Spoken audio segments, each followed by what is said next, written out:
शाम के 7 बजे का समय है। आसमान में तारे टिमटिमा रहे हैं, लेकिन जमीन पर सिंघानिया मैंशन की रौनक ने हर चमक को फीका कर दिया है। हर कोना जगमगा रहा है, हर दीवार किसी नई शुरुआत की गवाही दे रही है। आज सिर्फ एक घर नहीं, बल्कि पूरे देश की निगाहें इस शाही महफिल पर टिकी है। सिंघानिया परिवार में खुशियों का माहौल चरम पर है। पंकज सिंघानिया, घर के दूसरे बेटे और सिंघानिया ग्रुप ऑफ कंपनीज के डायनेमिक मैनेजिंग डायरेक्टर, अपनी सगाई के दिन हर दिल के हीरो बने हुए हैं।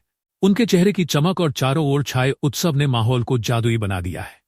लेकिन ठहरिए, ये सिर्फ सगाई नहीं है, ये उस ऐतिहासिक पल का जश्न है जब भारत के दो सबसे बड़े कारोबारी साम्राज्य, सिंघानिया और माथुर खानदान, एक होने जा रहे हैं। दुनिया का अगला नया पावर कपल, काया, जो बदल देगा दुनिया का माया। ये हेडलाइन हर हिंदी न्यूज चैनल पर बार बार गूंज रही है। दूसरी ओर अंग्रेजी न्यूज चैनल इसे कुछ इस तरह बयान कर रहे हैं: Singhania groups collaborates with Mathur groups. This is the new sunshine of the business world. वही अंदर सिंघानिया मैंशन किसी परी कथा के महल से कम नहीं लग रहा। विशाल झूमर, सुनहरे और सफेद रंग की सजावट और चारों ओर बिखरी खुशबू ने हर मेहमान को मंत्रमुग्ध कर दिया है। पार्टी के गार्डन में लाइव जैज और बॉलीवुड गानों की धुनों पर मेहमान झूम रहे हैं। रसोई से उठती स्वादिष्ट व्यंजनों की महक भूख बढ़ा रही है और हर कोने में मुस्कुराते चेहरे इस खास दिन की गवाही दे रहे हैं। सफेद शेरवानी में पंकज सिंघानिया और हल्के गुलाबी लहंगे में रिया माथुर जैसे ही स्टेज पर आए। तालियों की गड़गड़ाहट ने माहौल को रोमांचित कर दिया। दोनों के चेहरे की मुस्कान और आंखों में चमक इस बात की गवाही दे रहे थे कि ये सिर्फ एक रिश्ते की शुरुआत नहीं, बल्कि इतिहास रचने का पल है। पार्टी की शान बढ़ाने के लिए बॉलीवुड सितारे और इंटरनेशनल बिजनेस टाइकून शामिल हो चुके हैं। हर कोई इस भव्य आयोजन का हिस्सा बनने पर खुद को भाग्यशाली महसूस कर रहा है। एक तरफ जहां सिंघानिया मैंशन के भीतर ढोल नगारों की गूंज, हंसी ठिठोलियों की गूंज और रोशनी की जगमगाहट थी, हर कोना खुशियों से सजा था। लेकिन इन चमचमाती दीवारों और भव्य आयोजन से दूर, ठीक मेन गेट के बाहर एक परछाई चुपचाप खड़ी थी। हल्के अंधेरे की वजह से उसकी शक्ल साफ दिखाई नहीं दे रही थी, लेकिन उसकी मौजूदगी में कुछ ऐसा था जो ठिठकने पर मजबूर कर दे। सफेद कुर्ती पहने हुए वो व्यक्ति, जिसके बाल उसके गले के नीचे तक झूल रहे थे, ठंडी और स्थिर निगाहों से मैंशन की ओर देख रहा था। उसकी आंखों में न गुस्सा था न खुशी, लेकिन उनमें एक रहस्य था, गहरा और खौफनाक। उसके कंधे पर लटका छोटा सा बैग और दाहिनी कलाई पर बंधा रक्षा सूत्र उसकी पहचान के कुछ टुकड़े थे। बाई कलाई में एक घड़ी थी जो शायद पुराने वक्त की याद दिला रही थी। लेकिन सबसे अलग था उसका चेहरा, भावशून्य और कठोर। वो कुछ सोच रहा था या शायद कुछ याद कर रहा था। गेट के पास खड़े एक गार्ड ने उसकी ओर देखा, लेकिन वो वहां कुछ क्षण खड़े रहने के बाद अपनी निगाहें वापस फेर लिया। शायद ये समझा होगा कि वो कोई आम व्यक्ति है, पर क्या वो सच में आम था? अचानक हवा के एक हल्के झोंके ने उसकी कुर्ती के किनारे को उड़ाया और एक क्षण के लिए ऐसा लगा जैसे वो आदमी आगे बढ़ेगा, लेकिन नहीं, वो वही खड़ा रहा। उसकी आंखें अब भी मैंशन पर टिकी थी, उस भव्य महल पर जो रोशनी से नहाया हुआ था। उसकी निगाहों में एक अजीब सी स्थिरता थी। ऐसा लग रहा था जैसे वो किसी का इंतजार कर रहा हो, या फिर जैसे किसी खास पल का। क्या वो किसी ऐसा राज छुपाए था जो इस जश्न में तूफान ला सकता था? मैंशन के भीतर की हर मुस्कुराहट, हर ताल, हर रोशनी शायद इस आदमी की आंखों के लिए कोई मायने नहीं रखती थी। लेकिन वो वहां क्यों खड़ा था? ये सवाल हवा में तैर रहा था, जवाब देने के लिए इंतजार कर रहा था। और तभी उसने हल्के कदमों से आगे बढ़ना शुरू किया। सिंघानिया मैंशन के बाहर खड़ा वो रहस्यमयी शख्स धीरे धीरे कदम बढ़ाता हुआ मेन गेट के सामने आ खड़ा हुआ। जैसे ही वो रोशनी की सीमा में आया, उसकी शक्ल पहली बार साफ दिखाई दी। उसके चेहरे का आकार लंबा और चौड़ा था, गहराई से तराशा हुआ, जैसे किसी मूर्तिकार ने उसे खास हाथों से गढ़ा हो। हल्की रोशनी में उसके चेहरे पर मौजूद हल्की लेकिन घनी दाढ़ियों ने एक अजीब रहस्य का पर्दा डाला हुआ था। उसकी आंखें, जो सीधी मैंशन की ऊंची इमारत और उसमें बहती खुशियों की ओर टिकी थी, हर भाव से खाली थी।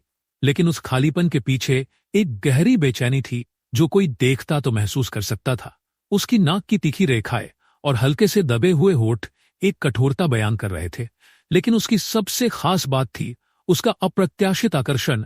ये वो चेहरा था जो किसी भीड़ में तुरंत पहचाना जा सकता था।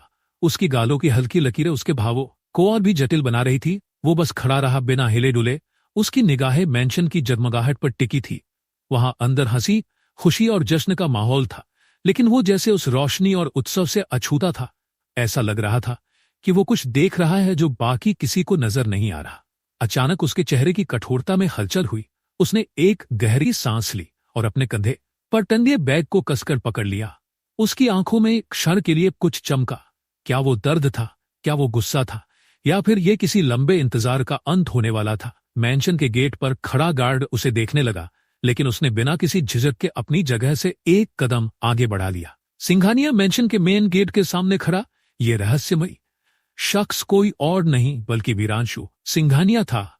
हाँ, वही वीरांशु सिंघानिया जो इस खानदान का तीसरा वारिस है। एक ऐसा नाम जो 18 साल पहले इस घर की हर बातचीत का हिस्सा हुआ करता था, लेकिन अब उसी घर के दरवाजे पर खड़ा जैसे अतीत की परछाई बन चुका था। 18 साल एक लंबा समय। इतने सालों तक वीरांशु कहा था। किसी को नहीं पता। परिवार के लोग उसे जेल में होने का आरोप लगाते रहे, लेकिन सच क्या है इसका जवाब केवल वीरांशु जानता है। ये 18 साल उसके जीवन के पन्नों पर क्या कहानियां लिख गए इसका अंदाजा किसी को नहीं। आज इतने सालों बाद वो अपने घर लौटा है, पर ये घर जिसकी दीवारें कभी उसकी हंसी और उसके सपनों से गूंजी थी, अब उसे दूर और अपरिचित लग रही थी। उसके चेहरे पर खुशी के कोई निशान नहीं थे, दुख का भी कोई अंश नहीं। सच कहे तो उसके चेहरे पर कोई भाव ही नहीं थे। वो बस खड़ा था, बिना हिरे डुले। उसकी आंखें जिनमें कभी जज्बातों का समंदर बहा करता था, आज मैंशन की ऊंचाई और उसमें झिलमिलाती रोशनी को देख रही थी। लेकिन उस नजर में कुछ ऐसा था जो किसी को भी बेचैन कर सकता था। उसकी आंखें जैसे किसी भटके हुए मुसाफिर की थी जो घर तो लौट आया है, पर उस घर में अब खुद को पराया है महसूस करता है। मैंशन के भीतर जश्न का माहौल था, हंसी, संगीत और तमाम चकाचौंध, पर वीरांशु जैसे इस सब के शोर से दूर अपने ही सन्नाटे में गुम था। उसके कंधे पर टंगा बैग शायद उस अज्ञात जगह का गवाह था जहां उसने 18 साल बिताए। लोग उसे वीर कहते थे, लेकिन आज इस वीर के चेहरे पर वीरता की नहीं बल्कि कहनी लिखी हुई थी। उसने एक बार गहरी सांस ली, अपनी उंगलियों को मुट्ठी में कसा और जैसे खुद से कुछ कहकर एक कदम आगे बढ़ाया। वही सिंघानिया मैंशन के गेट पर खड़ा वीर रोशनी में नहाए उस भव्य इमारत को देख रहा था, लेकिन उसकी आंखों में अतीत की परछाइयां तैर रही थी। अचानक उसकी सोच समय के पहियों पर पीछे दौड़ने लगी और वो अपनी यादों में खो गया। कहानी को आगे बढ़ाने से पहले मैं आप लोगों से कहना चाहूंगा कि जब तक इस वीडियो पर 100 लाइक की टारगेट पूरा नहीं हो जाता है, तब तक नया वीडियो नहीं आएगा। Flashback stars. भोर का समय था। चारों ओर एक गहरी शांति पसरी हुई थी जो कभी कभी चिड़ियों की चहचहाहट से टूटती थी। वीर उस शांत वातावरण का हिस्सा बना। एक घने जंगल के बीचों बीच ऊंची चट्टान पर पद्मासन में बैठा था। उसकी आंखें बंद थी और उसका चेहरा शांत, अडिग और आध्यात्मिक आभा से दमक रहा था। उसके लंबे बाल जो उसकी गर्दन तक पहुंचते थे, हल्की ठंडी हवा में लहर रहे थे। ऐसा लग रहा था जैसे वो कोई साधारण व्यक्ति नहीं, बल्कि किसी गहन साधना में लीन एक महान योगी हो। उस चट्टान के नीचे घने पेड़ अपनी जगह पर स्थिर खड़े थे, मानो वीर की ध्यान अवस्था का सम्मान कर रहे हो। हर पत्ता, हर शाखा जैसे उसके मौन में शामिल हो गए थे। लेकिन इस सन्नाटे को अचानक एक अजीब सी हलचल ने भंग कर दिया। जंगल के दूर कोने से घोड़ों की टापों की आवाज आने लगी। टापें तेज होती जा रही थी और ऐसा लग रहा था जैसे कोई घुड़सवार तेजी से वीर की ओर बढ़ रहा हो। पेड़ों की शाखाएं सरसराने लगी और पक्षी हवा में उड़ने लगे, मानो खतरे का संकेत दे रहे हो। लेकिन वीर इन सबसे बेखबर ध्यान की गहराइयों में डूबा रहा। उसके हाथों ने एक विशेष मुद्रा बनाई हुई थी जिसे देख कोई भी समझ सकता था कि वो किसी उच्च साधना में था। उसकी सांसें धीमी और स्थिर थी और उसके चारों ओर एक अलौकिक शांति का आभास हो रहा था। जैसे जैसे घोड़ों की टापें पास आती गई, जंगल की हवा भारी होने लगी। लेकिन वीर की साधना में एक अडिग शक्ति थी। उसकी मुद्रा, उसकी स्थिरता और उसके चेहरे की शांति ये दर्शा रही थी कि वो इस धरती पर किसी साधारण उद्देश्य के लिए नहीं था। उसकी उपस्थिति से ऐसा लगता था जैसे जंगल का हर कोना उसकी साधना का प्रहरी बन गया हो। घने जंगल की गूंजती शांति को चीरते हुए काले घोड़े पर सवार एक रहस्यमय घुड़सवार वीर की ओर तेजी से बढ़ता जा रहा था। उसका हर कदम सावधानी से चुना हुआ, हर चाल किसी शातिर योद्धा की तरह सधी हुई काले लिबास में लिपटा। ये घुड़सवार मानो अंधकार का एक टुकड़ा था जो वीर की साधना तक पहुंचने के लिए बेचैन था। जैसे ही घुड़सवार ऊंची चट्टान के पास पहुंचा, उसने अपने घोड़े को रोका, लगाम को एक पेड़ के तने से बांध दिया। उसने एक गहरी सांस ली और चट्टान की ओर ऊपर देखा, जहां वीर अब भी शांत मुद्रा में ध्यानमग्न था। मास्टर तो गहरी साधना में है, घुड़सवार ने धीमे स्वर में बुदबुदाते हुए कहा।